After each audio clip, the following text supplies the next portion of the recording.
Da bih kako treba predstavila današnju gošću emisije Balkanskom ulicom, trebalo je da napišem dobar esej. Pošto nisam napisala esej, pozvala sam Nikolu Rokvića.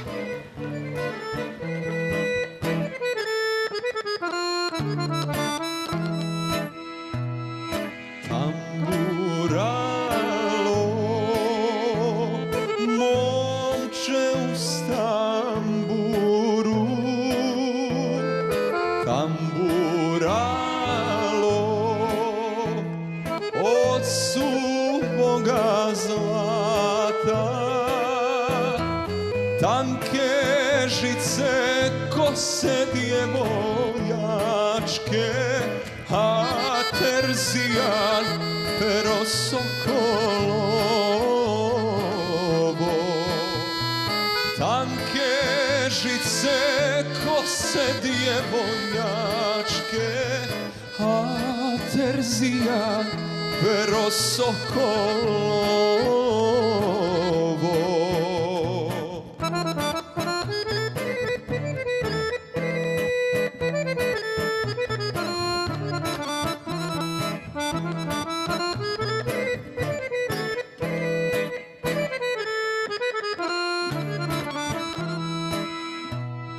Gledala ga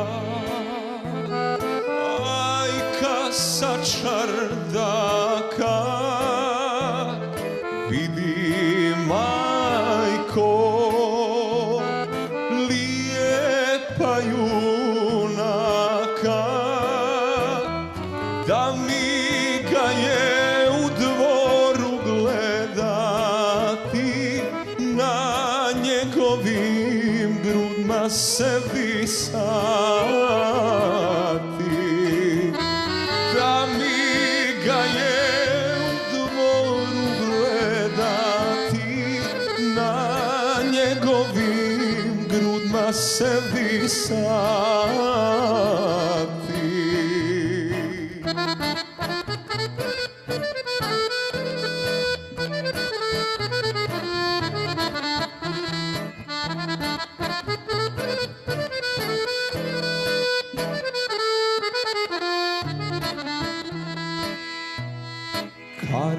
Karanfil bi pod njega stavila,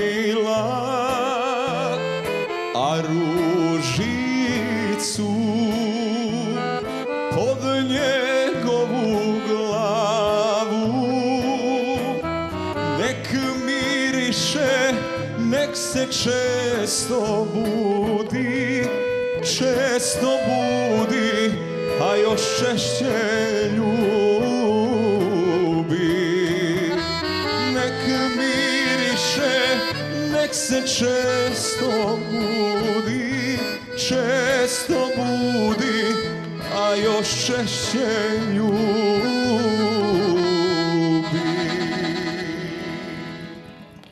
Hvala, Nikola. Kakav tekst.